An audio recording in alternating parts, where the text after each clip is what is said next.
Hello friends आज हम UP constable की तैयारी के क्रम में हिंदी वर्णमाला पढ़ना स्टार्ट करेंगे और इसमें हम देखेंगे कि हमारे लिए क्या क्या जरूरी चीजें हैं। आप एकदम आंख बंद करके विश्वास करें, आंख खोल के विश्वास करें और ये देखें कि जो आपके सिलेबस में दिया गया है वही वर्णमाला के क्रम में वर्ण के बारे में हम लोग पढ़ेंगे। और आप देखेंगे अगली बार आया भी था ये चीज कि वर्णमाला में सबसे छोटी इकाई क्या है, ठीक है, और 4 ऑप्शन दिए गए थे। तो इस हिसाब से हम लोग कई चीजों को ध्यान में रख करके और हम पढ़ाई करते हैं, आगे बढ़ते हैं। तो देखेंगे भाषा क्या है। तो भाषा ही अपनी अभिव्यक्ति का एक व्यापक माध्यम है, महत्वपूर्ण। जैसे मैं कोई चीज बोल रहा हूं, अपनी कोई बात किसी से कह रहा हूं, तो मुंह से कोई ना कोई ध्वनि तो निकलेगी। आपको पता होगा कि कोई भी बोली होती है, कोई भी भाषा होता है, लिखित मौखिक 2 प्रकार के होते हैं। तो इस के क्रम में हम पढ़ना शुरू करते हैं। भाषा ही सबसे महत्वपूर्ण अभिव्यक्ति का व्यापक माध्यम है। भाषा मनुष्य की वाणी का माध्यम है। हम बोलेंगे तो कोई ना कोई भाषा तो होगा ही। वाणी मनुष्य के मुंह से ध्वनियों के रूप में व्यक्त होती है और वह भी स्पष्ट और विशेष तरीके से एक मुंह से दूसरे व्यक्ति के मस्तिष्क तक गमन करती है। मैंने कोई चीज बोला, आपने कान से सुना, सुन करके दिमाग तक वो गया, फिर मैंने क्या बोला वो बात आपके समझ में आती है। आगे बढ़ते हैं। मुंह से निकल ध्वनियां भौतिक रूप ग्रहण करती हैं और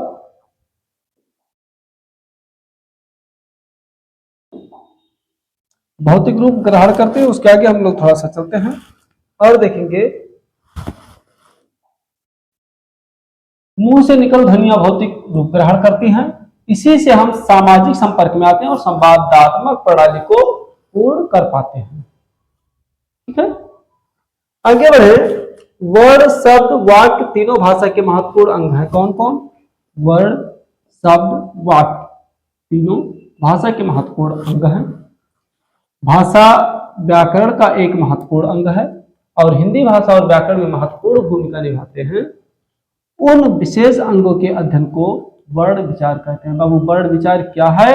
तो भाषा व्याकरण का एक महत्वपूर्ण अंग है, हो गया ठीक खटाक। हिंदी भाषा और व्याकरण में महत्वपूर्ण भूमिका जो निभाते हैं उन विशेष अंगों के अध्ययन को वर्ण विचार कहते हैं, ठीक। यहां हम हिंदी भाषा के प्रचलित रूप खड़ी बोली से संबंधित वर्णों का अध्ययन करेंगे। यहां तक तो सब मोटी मोटी कहानी थी। आगे बढ़ते हैं और अब हम नए अध्याय का शुरुआत करते हैं। चलिए, यहां से शुरू होती है वर्णमाला। क्या? वर्णमाला। चलिए भाई शुरू करते हैं वर्णमाला। जहां पर सबसे पहली बात वर्ण की आएगी। वर्ण के बारे में अगर बात करें तो वर्ण से आशय उस सूक्ष्म लघु इकाई से जिसका विभाजन संभव नहीं हो पाता है। तो कोई पूछे कि वर्ण क्या है, तो वर्ण सबसे सूक्ष्मतम चीज है जिसका हम विभाजन नहीं कर सकते हैं। अब आपसे अगर क्वेश्चन आएगा कि हिंदी में या अक्षर में, अल्फाबेट में, इन सब में, वर्णमाला में, इन सब में सबसे सूक्ष्मतम इकाई क्या है, तो आप क्या बताओगे? खटाक से वर्ण, ठीक।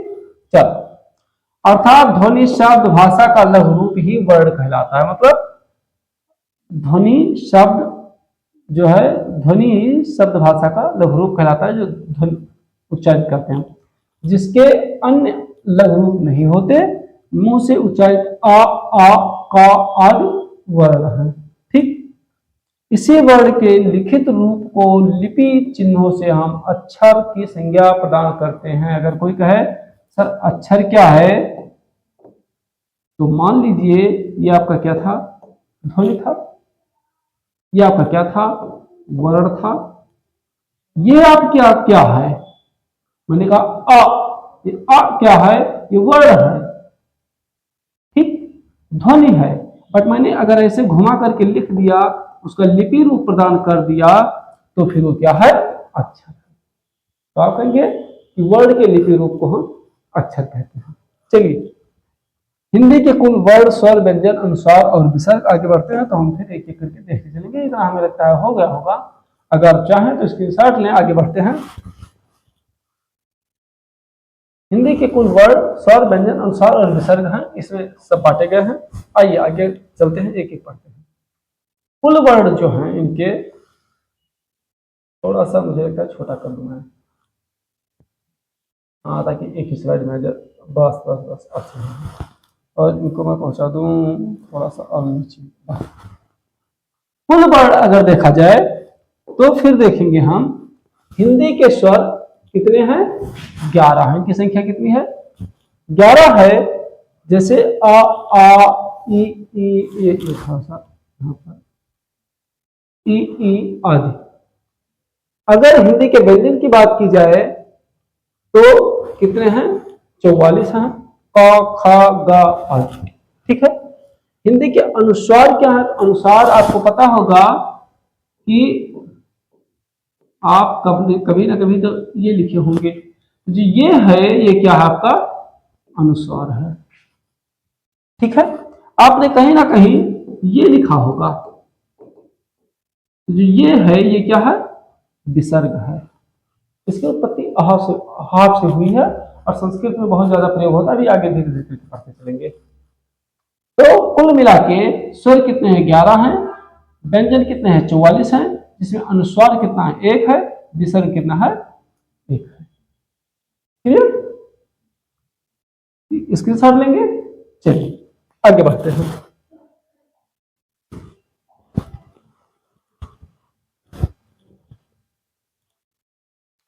अब वर्णमाला के बारे में थोड़ा सा कुछ और बात करेंगे हम लोग। बात हम क्या करेंगे कि हिंदी ध्वनियों में, थोड़ा सा मत दिख रहा हो तो मैं थोड़ा बड़ा कर दूं, हो सकता है दिक्कत हो। वर्णमाला हिंदी ध्वनियों में समयानुसार काफी विवाद रहा है। वैदिक संस्कृत से अब तक खड़ी बोली तक अनेक प्रकार के वर्णों का सामने हिंदी को प्राप्त हुआ है। इसमें विभिन्न विद्वानों के भिन्न भिन्न मत की हम यहाँ चर्चा करेंगे। और सबसे ज्यादा प्रसिद्ध कौन है, अपने कामता प्रसाद गुरु जी हैं। हम उनकी बात अभी आगे करते हैं, ठीक है।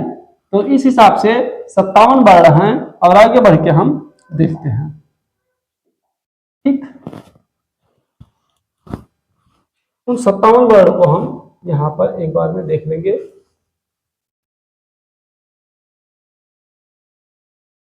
थोड़ा सा छोटा कर दिया जाए, अरे भाई छोटी हो जाओ।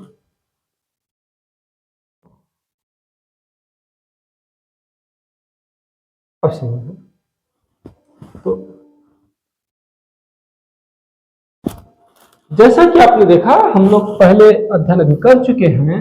11 स्वर होते हैं, 44 क्या व्यंजन होते हैं, एक अनुस्वार, एक विसर्ग होता है, कुल मिलाकर 57 होते हैं। उन्हीं को आपके सामने किया गया है। स्वर में आ ई उ ए आए ओ आओ। व्यंजन में देखें, का खा गा घा अंगा, चा छा जा झा या, टा ठा डा ढा रा, ता था दा धा ना, पा फा बा भा मा, या रा ला वा, सा हा, ठीक। अब अगर इतना बात किया जाए, मुझे लग रहा है यहां पर इसका भी होना चाहिए, तो 11 हो जाते हैं, छूट गया शायद। आगे बढ़ते हैं। फिर अगर देखा जाए तो कुछ चीजें हैं नए व्यंजन, जिसमें ड़ा और ढ़ा 2 जोड़ दिया गया है। ये आपका 33 है, तो ये जोड़ दिया गया। फिर ना, मा, रा, ला, इनको मिला करके ना, म्हा और हला, ला, ये जोड़ा गया तो 4 ये बन गए।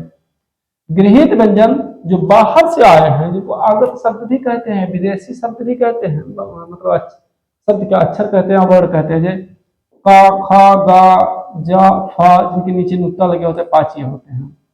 आपके अनुसार और विसर्ग हो गए, तो कुल मिला के 57 वर्ण हो गए, ठीक। आगे बढ़ते हैं। चलिए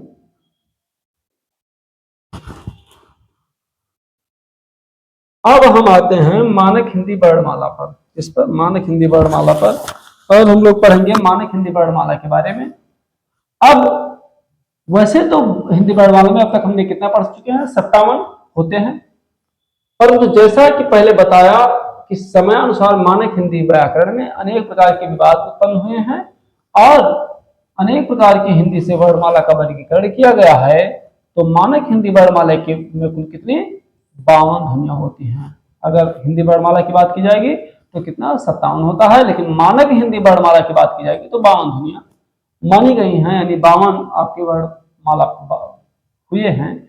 वस्तुतः वर्णमाला की ध्वनियों को लेकर काफी विवाद रहा है। आगे हमारे कामता प्रसाद गुरु जी जिन्होंने बताया, उन्होंने 43 वर्णमाने हैं।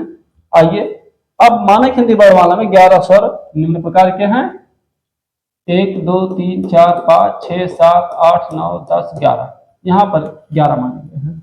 आगे बढ़ते हैं, संयुक्त व्यंजन कुछ लिए गए हैं जिसमें दो दो चीजें मिला करके बनाई जाए, जैसे छा, त्रा, ज्ञा, स्रा, ये संयुक्त व्यंजन है। ठीक है, यहां तक क्लियर होगा शायद, मुझे नहीं लगता है कि यहां तक कोई दिक्कत है। अगर कोई दिक्कत नहीं है तो हम आगे बढ़ते हैं। ठीक है, अब अगर व्यंजन की बात की जाए तो 33 व्यंजन हैं। हमने स्वर और संयुक्त ऊपर पढ़ लिया है। यहाँ पर देखिए मानक हिंदी वर्णमाला के 33 व्यंजन जो आपके सामने है, का खा गा घा अंगा चा छा जा झइया टा ठा डा ढा अड़ा ता था दा धन्ना पा फा बा भम्मा यारा लावा सा हा। ठीक है, इतने हैं। अयोगवाह मानक हिंदी वर्णमाला के 2 अयोगवाह वर्ण निम्न प्रकार के, इनका स्वर और व्यंजन के साथ कोई योग न होने के कारण इन्हें अयोगवाह वर्ण कहते हैं, जैसे आपके अनुस्वार और विसर्ग, ये 2 हैं। आपके द्विगुण व्यंजन क्या है, मानक हिंदी वर्णमाला के 2 द्विगुण वर्ण निम्न प्रकार के हैं, एक अड़ा और एक रहा। ठीक है, आगे बढ़ते हैं।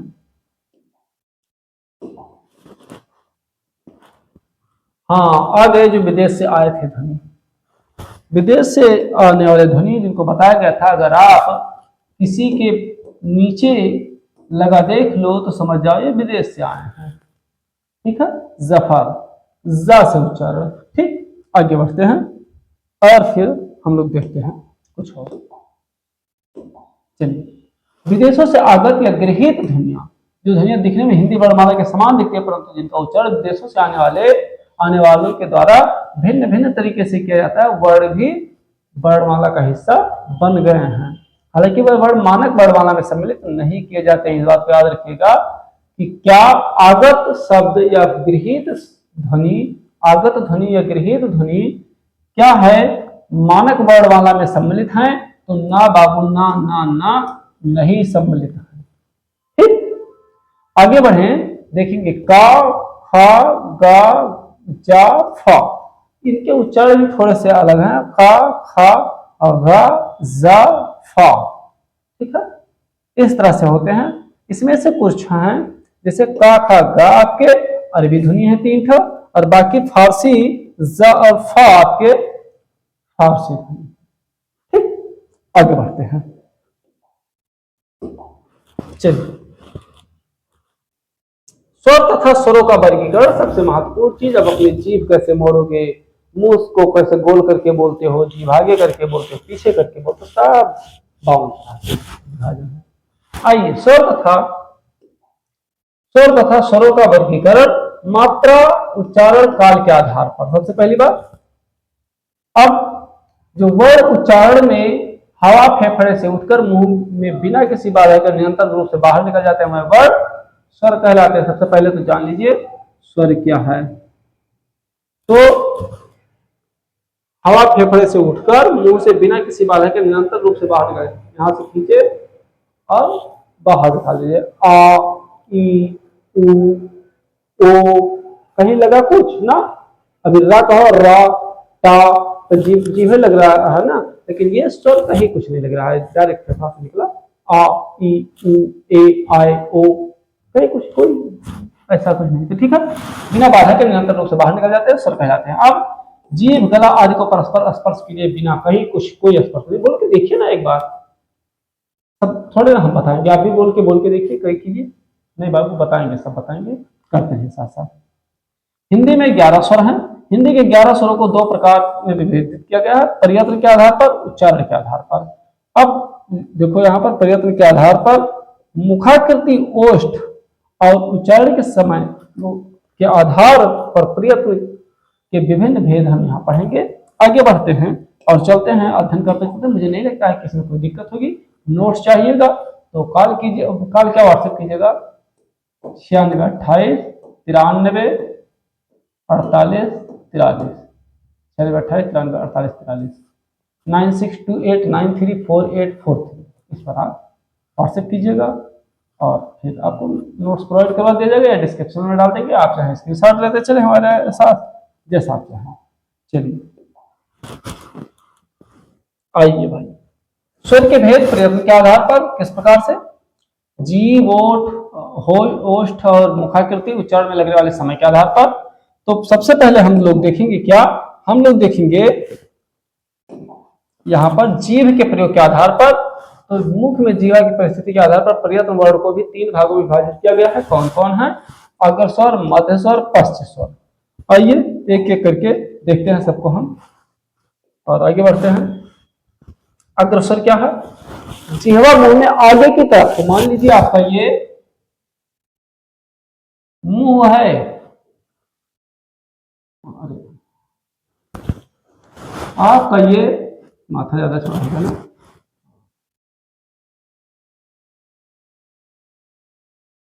ये मुंह है। अगर आपका जीभ यहाँ आगे आगे है, आगे की तरफ, ठीक है, तो ई ए आई ऐसे चीज अगर हैं तो फिर क्या होता है कि आगे आगे की तरफ जीभ करके बोलते हैं ई ए जीभ आगे है ना, तो ऐसे क्या होते हैं, अग्रस्वर कहलाएंगे। मध्यस्वर आ मतलब बीच में ही आप रख करके बोलते हो आ। जीभ आपका यहां नहीं होगा, जीभ आपका यहां बीच में होगा। उसके बाद पश्चस्वर आ उ ओ आओ, मतलब और पीछे जीभ होगा, एकदम पीछे कंठ की तरफ। तो क्या होगा कि जीवा मुंह में पीछे वाले भाग में रहती है, तो क्या कहलाते हैं, पश्चस्वर। इनको थोड़ा सा याद करते चलो, देखते चले एक एक बार में, तो मुझे लगता है बहुत ज्यादा कठिन नहीं है। अब यहां तक तो बात हो गई कि हमारे जीभ कहाँ होते हैं उस स्थिति के आधार पर। अब हम अध्ययन करेंगे ओठों की स्थिति के आधार पर कि हमारे होठ गोल घूमेंगे कैसा होगा, नहीं घूमेंगे कैसा होगा। आइए, वृत्तामुखी यानी गोल घुमाने पर, अवृत्तामुखी कोई गोल गोल कुछ नहीं घुमाना है। वृत्तामुखी स्वर, इन स्वरों के उच्चारण में होठों का आकार गोल हो सकता है, जैसे देख लो ना, मतलब आपके होठ अगर अभी ऐसे हैं धनुष की तरह से, सुंदर होठ, और वो घूम करके कुछ इस तरह से बन जाते हैं,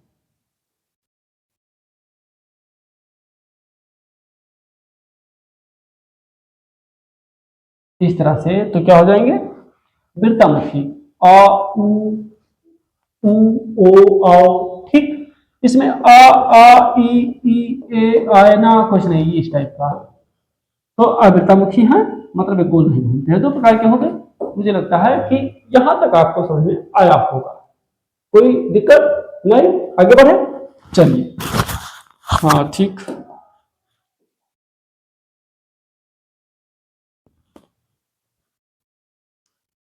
चलिए भाई। वायु के नाक व मुंह से निकलने के आधार पर, नाक आपके और मुंह आपकी, इनसे निकलने के आधार पर आ जाते हैं। वायु के नाक और मुंह से निकलने वाले वर्णों को क्या कहते हैं, अनुनासिक कहते हैं। नाक और मुंह से निकलेगा, नाक से भी निकले, मुंह से निकले, क्या कहोगे, अंग अंग इंग, ठीक है, दोनों निकलते अंग अंग, कहो ना अंग। मुंह से भी निकल रहा है हवा, नाक से भी निकल रहा है हवा, तो अनुनासिक, ठीक है, अनुनासिक स्वर कहा जाता है। ठीक है, आगे बढ़े। मुखाकृति के आधार पर, अब मुखाकृति के आधार पर अगर हम देखते हैं तो फिर क्या होगा कि समृद्ध स्वर, अर्ध स्वर, समृद्ध स्वर, विवृत स्वर, अर्ध विवृत स्वर। आइए एक एक करके हम चर्चा करते हुए आगे बढ़ते हैं। अभी तक ओठ को घूम रहा था, अब मुंह हमारा देखा जा रहा है। मुंह के आधार पर मुंह खुला रहेगा कि बंद रहेगा, ये देखा जाएगा। ठीक है, जब जीव का भाग इन स्वर के व्यवहार के लिए अधिकतम ऊंचाई पर होता है तथा मुख संवृत यानी बंद हो जाता है, ऐसी स्थिति में उच्चारित होने वाले स्वर संवृत स्वर कहलाते हैं। ई ई ऊ एकदम मुंह बंद है ना, ई कितना खुला, ई ऊ ऊ एकदम एकदम मुंह बंद है, तो ये क्या कहलाते हैं, ये समृद्ध स्वर कहलाते हैं, एकदम मुंह बंद हो जाता है। थोड़ा सा खुला है जैसे, और थोड़ा बंद होता है जैसे। अब देखो, जब जीव का भाग इन स्वरों के व्यवहार के लिए अधिकतम ऊंचाई से थोड़ा कम होता है तथा मुख आधा ही संवृत बंद होता है, तो ऐसी स्थिति में उच्चारित होने वाले अर्ध संवृत स्वर कहलाते हैं। ए ओ ठीक, आधा आधा खुला आधा बंद। आगे बढ़ते हैं और देखते हैं। आइए विपरीत स्वर। विपरीत स्वर क्या है, सबसे ज्यादा खुला आ। विपरीत का अर्थ होता है खुला हुआ, जब मुख सर्वाधिक खुला हो वह हो तो उस स्थिति में स्वर विपरीत स्वर कहलाते हैं। जैसे आ, क्या आ, ठीक है, आ, ठीक। आगे बढ़ते हैं और विपरीत स्वर देखते हैं। विपरीत का अर्थ होता है खुला, जब मुख सर्वाधिक से आधा खुला हो तो उस स्थिति में अर्ध विपरीत स्वर कहलाते हैं। जैसे आ ए, ये तो पढ़ चुके हैं पहले। चलिए आगे बढ़ते हैं और देखते हैं उच्चारण में लगने वाले समय के आधार पर। अभी तक अब आप देखें ना, होठ कैसा होगा, जीभ की स्थिति कहाँ होगी, मुंह कितना खुलेगा, हवा नाक से निकलेगी, हवा मुंह से निकलेगी। हे भगवान, सब हिंदी में लाना था और कहीं नहीं लाना था, और उसको इसी कांस्टेबल भेज देता था। ठीक है, आइए आगे बढ़ते हैं। उच्चारण में लगने वाले समय के आधार पर, उच्चारण में लगने वाले समय के आधार पर स्वरों को 3 भागों में बांटा गया है। कौन कौन, हर्ष स्वर, दीर्घ स्वर, प्लुत स्वर। हर्ष स्वर जिन स्वरों के उच्चारण में कम समय लगता है क्या कहलाते हैं, हर्ष स्वर कहलाते हैं। आ ई उ, आ ई उ हो गया। अब दीर्घ स्वर आओ, लंबा खींचोगे उसके,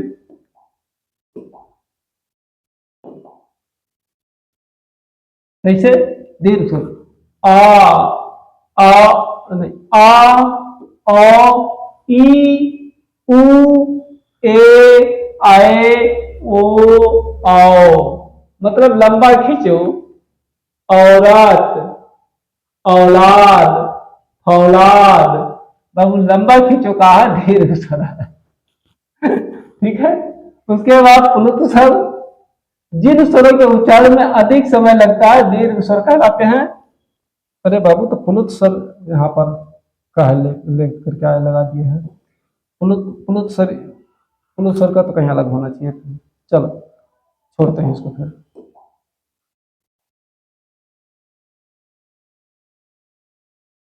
हाँ, यहाँ देखते हैं, उसमें आपको नहीं बताएंगे, यहाँ पर आ जाते हैं डायरेक्ट। उच्चारण स्थान के आधार पर भेद। अब कहां से होता है, क्या आपके तालु से हो रहा है, तालु कंठ दोनों मिल रहे हैं, कोमल कोमल तालब ओठ ओठ मिल रहे हैं या ओठ कंठ मिल रहे हैं, तो इस हिसाब से तालब तालु कंठ, कोमल तालब ओष्ठ है ओष्ठ कंठ।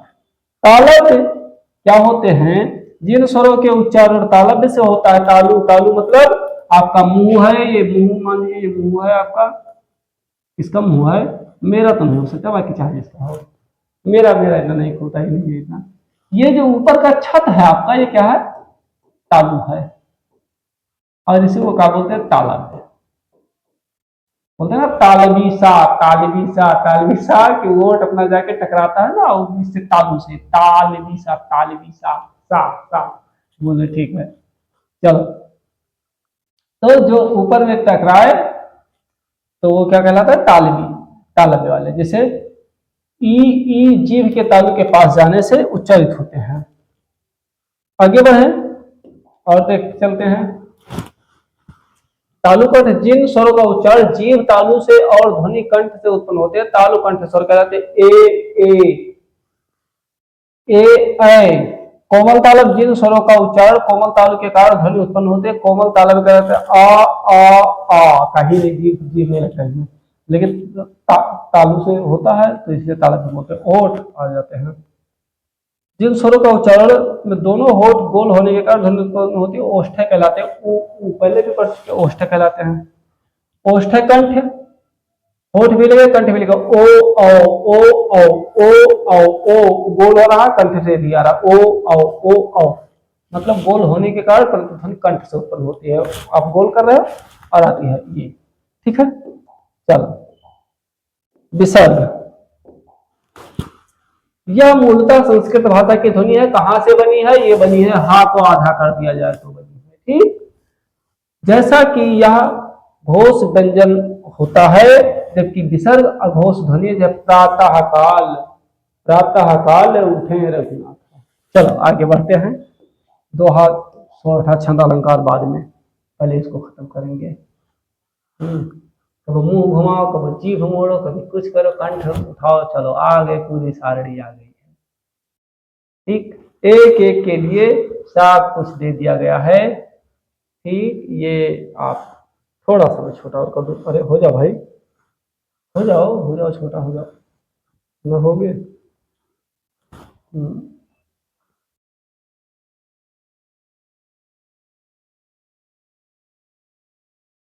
तो बड़ा हो गया, हो गया। अच्छा, अब देख लीजिए एक एक के लिए क्या कहानी है आपका। आ जिसको हम छठा आ बोलते हैं, कैसा है सर में? हाथ है। अग्र या पश्च से होता है, मध्य से होता है, अर्ध विपरीत होता है, आधे खुला, अभिता मुख्य होगा, कोमल तालु होगा। मतलब पूरी की पूरी सारणी दी गई जो हमने अब तक पढ़ा है, सब कुछ यहाँ पर दिया गया है इन सब की, तो फिर से चर्चा करने की जरूरत नहीं है। आगे बढ़ते हैं, कुछ और पढ़ते हैं, ठीक है। चलो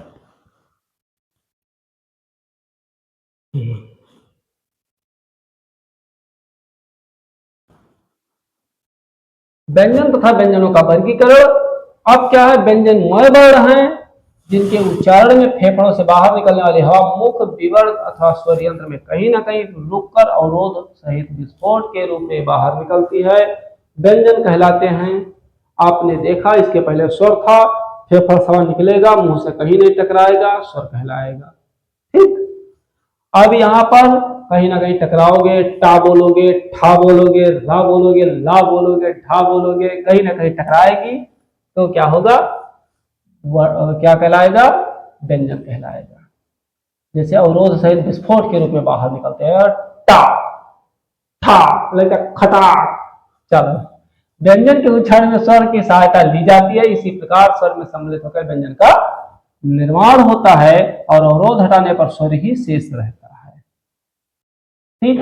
अवरोध हटा दोगे तो शेष रहेगा। अब अगर आगे बढ़ा जाए तो क्या देखते हैं?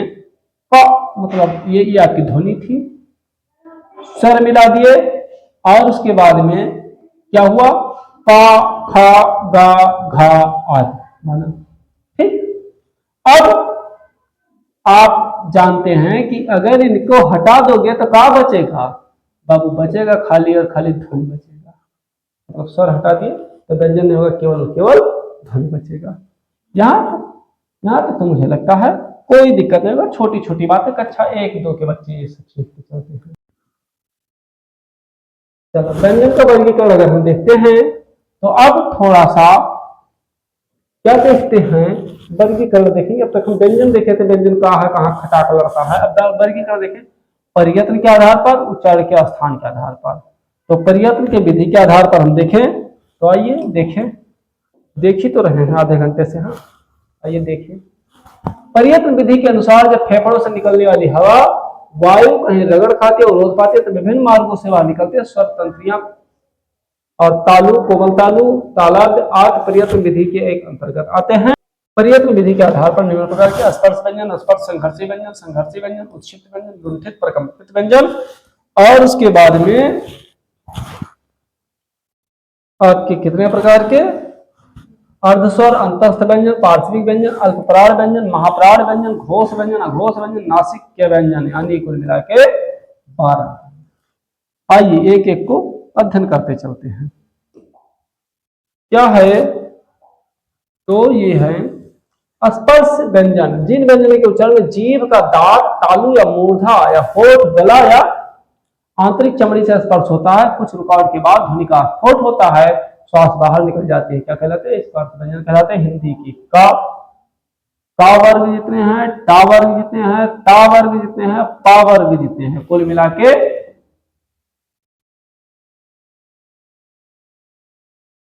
20 व्यंजन ऐसे हैं जो कैसे हैं? स्पर्श व्यंजन। ठीक, का वर्ग, टा वर्ग, ता वर्ग, पा वर्ग कहीं ना कहीं मिलते हैं, नहीं होगा ठोई मिल जा रहा है, पा फा बा भा मा। ठीक, नहीं है तो तालु से जी भी मिल जा रहा है, ता था दात से मिल जा रहा है, ता था दा धा ना, का कंठी मिल जा रहा है, का खा गा घा। ठीक है, आइए एक एक देखते हैं। का खा गा घा अंगा, टा ठा डा ढा ड़ा, टा ठा दा धा ना, पा फा बा भा मा। चल आगे बढ़ते हैं।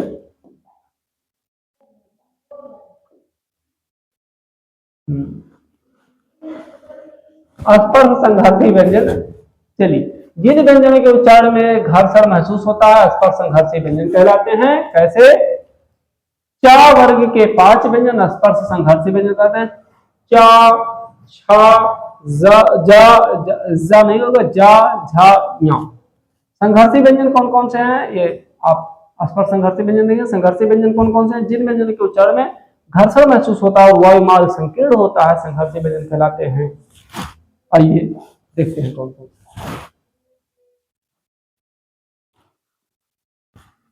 हवा रगड़ के साथ और उष्मा लिए हुए निकलते हैं, इसलिए उसको उष्ण व्यंजन भी कहते हैं।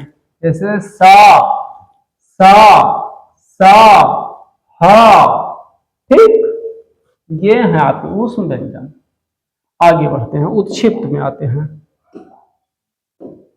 क्या है उत्क्षिप्त?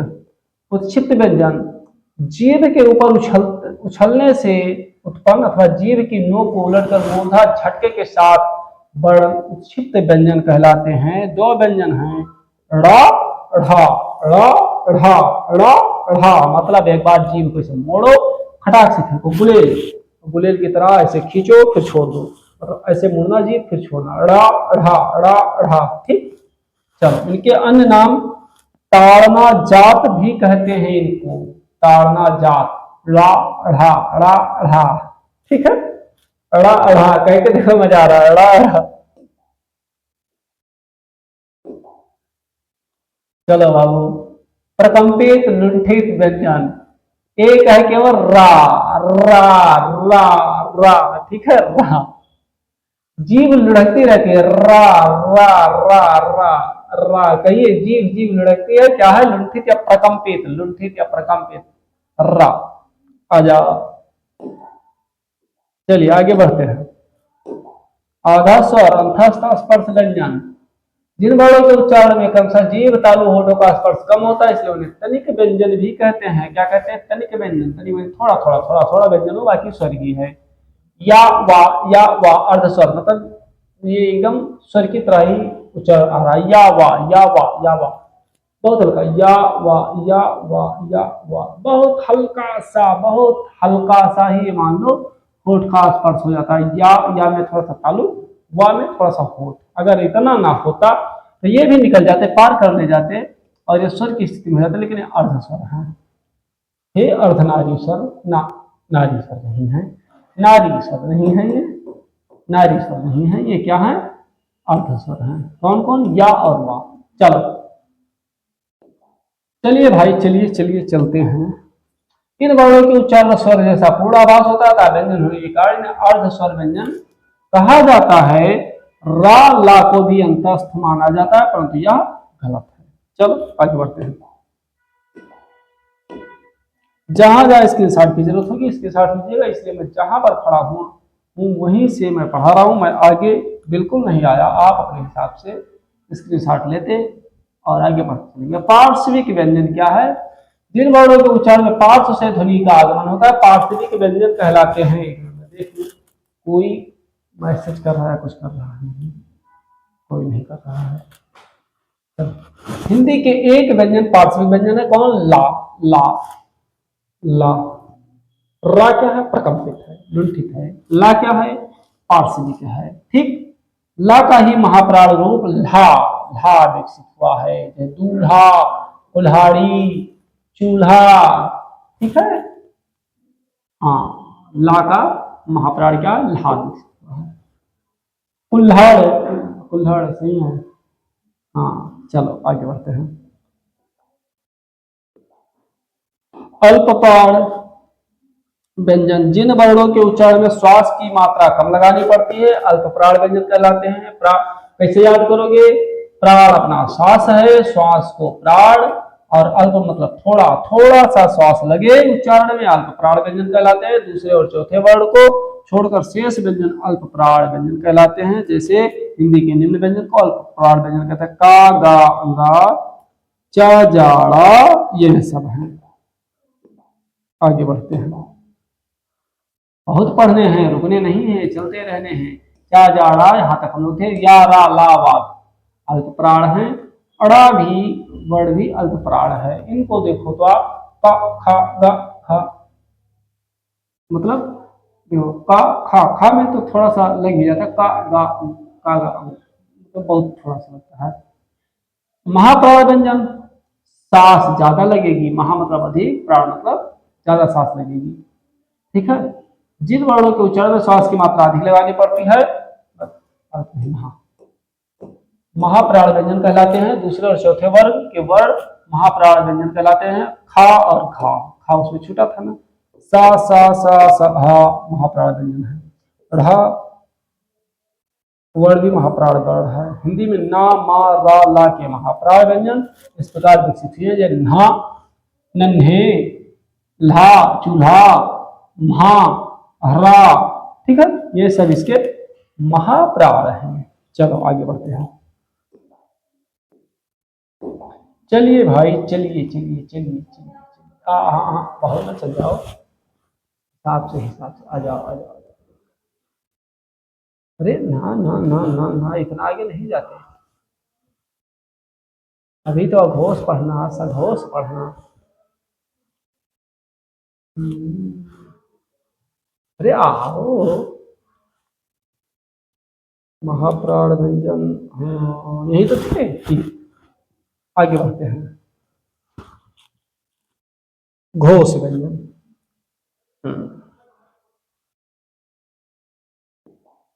जिन वर्णों के उच्चारण में हवा के गले से निकलने पर स्वर तंत्रियों में कंपन पैदा हो, क्या कहलाएंगे? घोष। स्वर तंत्री ये आपका कपे, ठीक है, वो आपके गा, घा, ठीक है, अंगा, जा, झा, या, डा, अड़ा, ढा, ढा, ड़ा, ये सब क्या है? ये सभी घोष व्यंजन है। ये कपने लगता है, हवा तो निकलती है, कपने लगता है। का, अभी कौवा को कौवा, तो कौवा का यहाँ से तो निकलता है, तो ये घोष व्यंजन है। आगे बढ़े और देखें। अघोष व्यंजन, जिन वर्णों के उच्चारण में हवा के गले से निकलने पर स्वर तंत्रियों में कंपन पैदा नहीं होता, व्यंजनों को अघोष व्यंजन कहा जाता है। जैसे चा, छा, टा, ठा, ता, था, पा, पा, सा, सा, मतलब यहाँ यहाँ जीभ और तालु का मतलब होता है, तुम्हारा मतलब नहीं है, कंठ का मतलब नहीं है। अघोष व्यंजन कहलाते हैं। समस्त स्वर और विसर्ग भी अघोष व्यंजन कहलाते हैं। ठीक है, चलो चलिए भाई नासिक में आ जाते हैं। चलो नासिक में आ जाते हैं। जो कटा था किसी का, नहीं पढ़ पाएंगे तो सबका कटेगा। चलो नासिक के व्यंजन,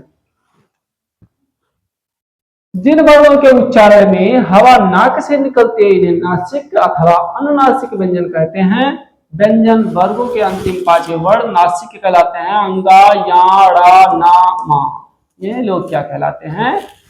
ये लोग कहलाते हैं नासिक। अंगा, या, रा, कैसे? अंतिम पांचवें वर्ण का, खा, गा, घा, अंगा, 1 2 3 4, पांचवा वर्ण टा, ठा, डा, ढा, अड़ा, पांचवा वर्ण ये टा, था, दा धा ना, पांचवा वर्ड। तो जो पांचवा है वो क्या है? नासिक व्यंजन या अनुनासिक व्यंजन। अरे हटो भाई, हाँ चलो आगे बढ़ते हैं। कोई समस्या नहीं सर, कोई समस्या नहीं। लड्डू खाओगे? नहीं सर नहीं खाएंगे। पढ़ोगे? हाँ सर पढ़ेंगे।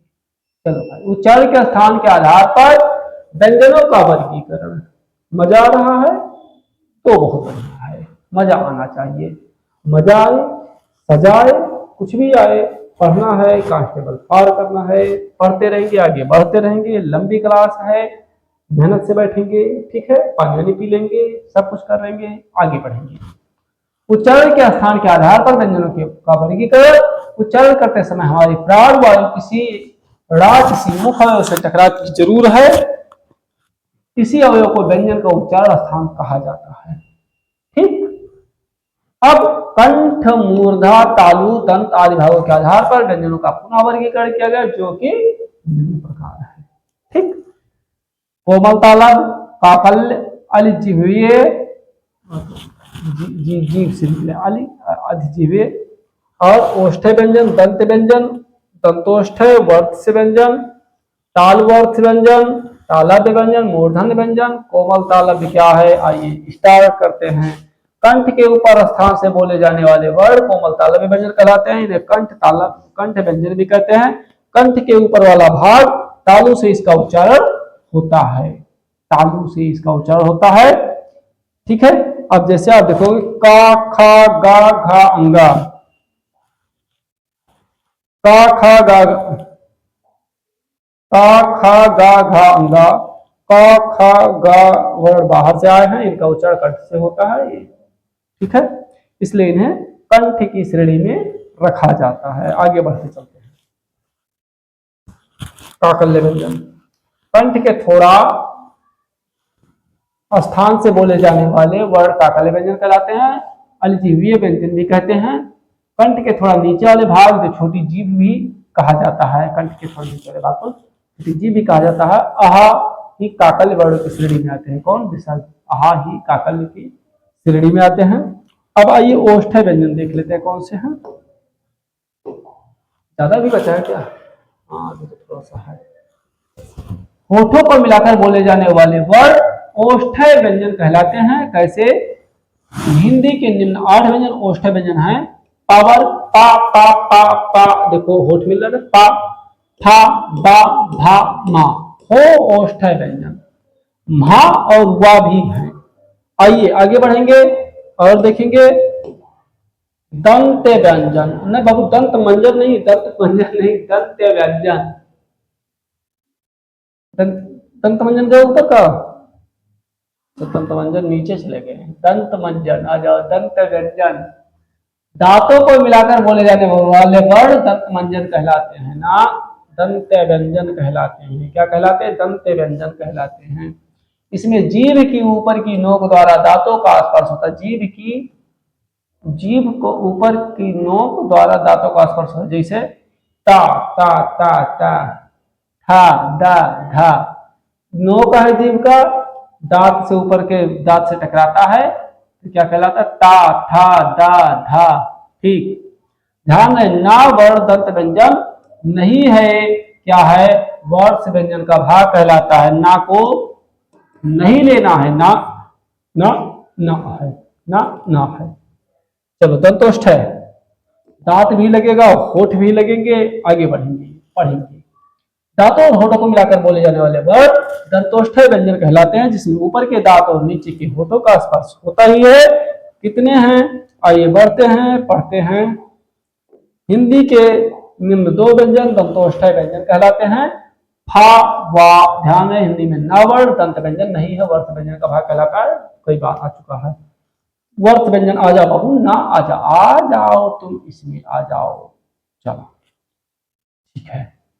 ऊपर के दांतों से थोड़ा ऊपर मसूड़ों के साथ जीभ के स्पर्श से जो व्यंजन बोले जाते हैं उनके वर्ष व्यंजन कहलाते हैं।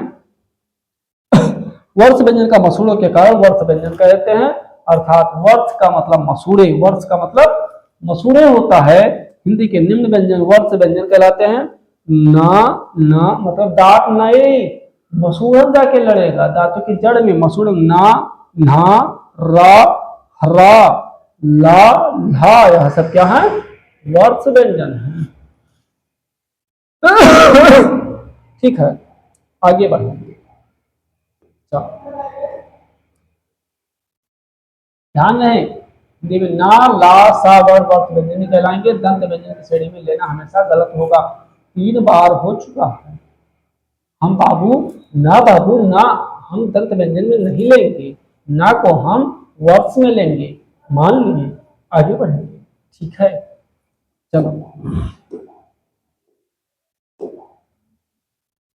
तालु वर्ष तालव्य व्यंजन, जिन वर्णों का उच्चारण स्थल तालु और वर्ष तालु वर्ष व्यंजन कहलाते हैं। वर्णों के उच्चारण में जीभ का अगला भाग ऊपर उठकर तालु एवं वर्ष को छूता है, मसूढ़ा और तालु को छूता है। तालु वर्ष व्यंजन या तालव्य व्यंजन कहलाता है। वर्णों को तालव्य व्यंजन भी कहा जाता है। तालु छुए मसूढ़ा छुए। कौन कौन है? चा छा जा झा या तालु वर्ष है या तालव्य है। हिंदी में रा भी कहीं कहीं वर्ष की श्रेणी में आता है। जैसे लिखोगे रमण रत्न रमन तो आएगा। ठीक है चलो तालव्य व्यंजन में आ जाते हैं।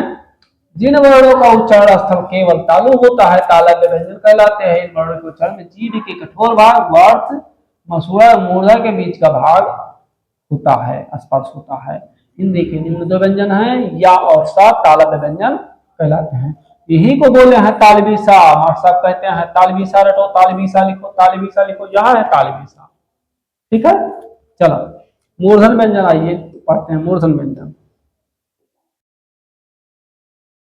जिन वर्णों का उच्चारण जीभ के अग्रभाग द्वारा मूर्धा को स्पर्श करने से होता है मूर्धन्य व्यंजन कहलाते हैं। हिंदी के निम्न वर्ण मूर्धन्य व्यंजन कहलाते हैं। टावर टा ठा डा ढाड़ा ड़ा ढा रा हरा सा, यह मूर्धन व्यंजन है। रा भी कहीं कहीं वर्ष की श्रेणी में आता है, जैसे रमण और रत्न। आगे बढ़े ठीक।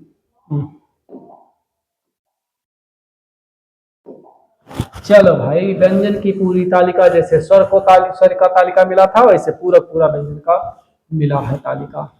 ठीक है आप अपने हिसाब से देख लीजिएगा। आप अपने हिसाब से देख लीजिएगा, चाहो तो नीचे कर दे स्क्रीनशॉट आप ले लीजिए।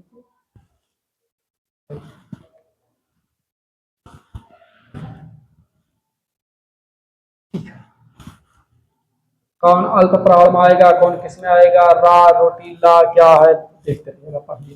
अरे ना जाओ मुझे पता है बहुत जल्दी है, आ जाओ नीचे आ जाओ। आ जाइए भाई संयुक्त अक्षर क्षत्रिय। चलो संयुक्त अक्षर जिन वर्णों का उच्चारण में 2 वर्णों के मिलन से होता है संयुक्त अक्षर कहलाते हैं। वर्ण के श्रेणी में या वर्ण व्यंजन के श्रेणी में नहीं आते हैं, संयुक्त अक्षर को कहते हैं। कौन कौन है? परत व्यंजनों का मिलान करके इनका संयुक्त निर्माण होता है, संयुक्त अक्षर लिपि चिन्ह है। ठीक कौन कौन है चलो देखते हैं। अतः ये नए व्यंजनों के रूप में देखने की आवश्यकता नहीं है।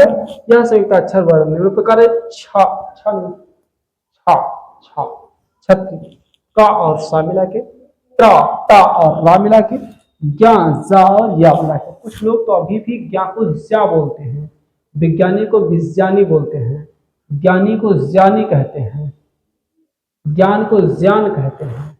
ठीक कुछ लोग हैं विद्वान हमारे वो ऐसे कहते हैं, ज्ञा को ज्या कहते हैं। ठीक चलो परंतु आधा ग और या मिला के ज्या तथा स्रा सा और रा सहित 4 संयुक्त अक्षर माने जाते हैं। मतलब यह है कि अगर आप क्या कर रहे हो, इसको मिला करके ज्ञा बना देते हो, इसको मिला के स्रा बना देते हो, तो क्या 1 2 3 और 4 भी मान लेते हैं कहीं इसको भी माना जाता है। ठीक है इस प्रकार के 4 हो जाएंगे। स्रा स्रा शर्मी श्री गणेश ठीक, चलो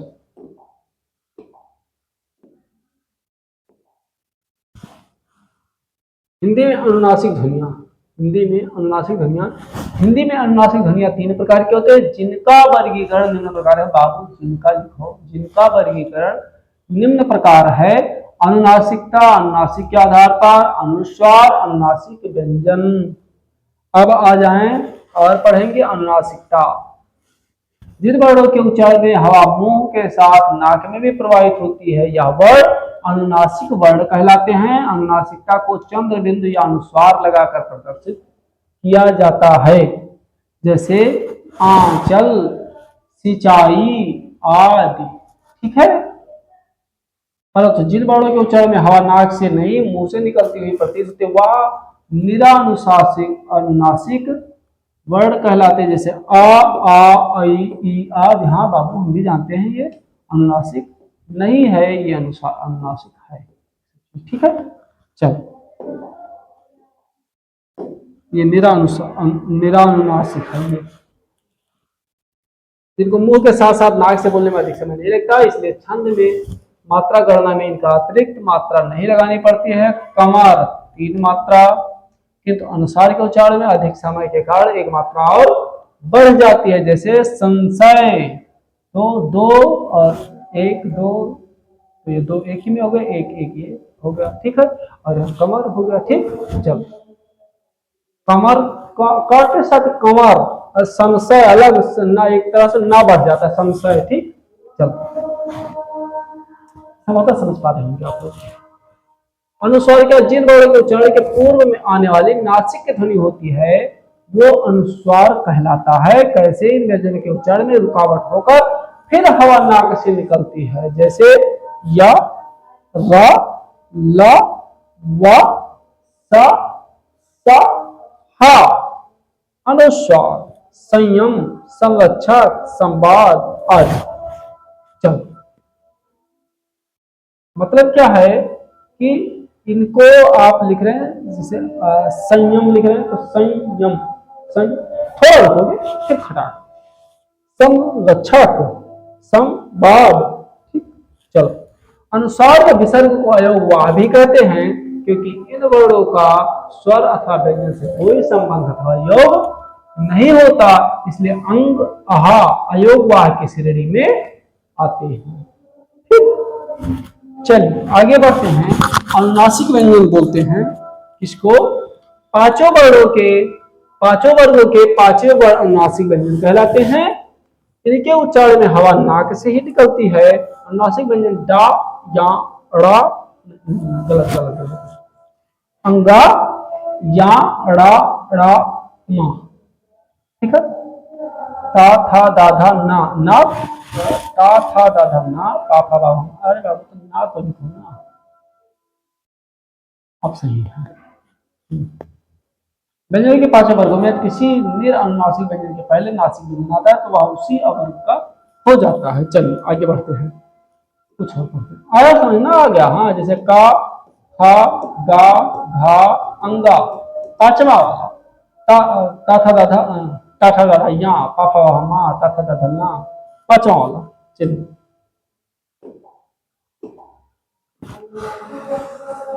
ये नीचे लिखे तो हैं सब हम लोग बेकार। ता खा गा घा अंगा, अंग। चा छा जा झा या, गुंजन। टा ठा डा ढा ड़ा, कंठ। टा था दा धा ना, पंत। पा फा बा भा मा, कंपन, चुंबक। ठीक, चल भारत सरकार ने देवनागरी लिपि के सरलीकरण के लिए 1959 में यह निर्णय लिया कि पांचों अनुनासिक व्यंजनों की विविधता को समाप्त कर सरलतम रूप अनुसार के रूप में लिख देना चाहिए और इसी लेखन को मानक लेखन माना गया है। ठीक, अतः हुआ क्या है? हुआ ये है कि कंठ को कंठ लिखना उचित है जहां सिर्फ ड़ा प्रतिनिधि व्यंजन है। मतलब आप पहले जो ऐसे लिखते थे अब आप ऐसे ही लिख दो, काम बन जाएगा। ठीक, चलिए ये सभी चीजें सारी विशेषताएं, कौन अनुनासिक कौन निरानुनासिक क्या है, ठीक है, इनके बारे में है। तो हम लोग इसी चीज को भी इसके पहले पढ़े हैं, तो मुझे सारणी में मिलान करने की बहुत आवश्यकता नहीं है। आप लोग चाहें स्क्रीनशॉट लें। इनको मैं यहाँ हटाऊँ, कहाँ हटाऊँ, चलो यहाँ रहो थोड़ी देर, स्क्रीनशॉट लीजिए। अरे ना ना ना ना ना ना, ना, सारा चौपट कर दिए। चल आगे बढ़ते हैं, स्क्रीनशॉट लेते जाइए। ताड़ना जात क्या है, कौन क्या है, अभी अब लोग अभी पढ़े हैं, इस पर बहुत ज़्यादा चर्चा नहीं करेंगे, धीरे धीरे आगे बढ़ेंगे और ख़त्म करेंगे। ठीक, सबके सभी के बारे में बताया गया है, उसी का क्या है, ये संक्षिप्तीकरण है। अब थोड़ा सा सवाल पूछ लिया जाए, या आप लोग इसको देखें और एक एक को बताते चले। दो सवाल थे, आप हिसाब से बताएं। चलो खत्म हुआ, मजा आया, मुझे लगता है कि आपको भी आनंद आया होगा और हमको भी आनंद आया। इस आनंद के साथ आप हमारे साथ जुड़े रहे। तो क्या होना चाहिए, मुझे लगता है कि आप लोगों के लिए कुछ ना कुछ ऐसा होना चाहिए जो आप लोग हमारे साथ जुड़े रहे। ये यान गलत हो गया बाबू, ऐसा हो सकता है।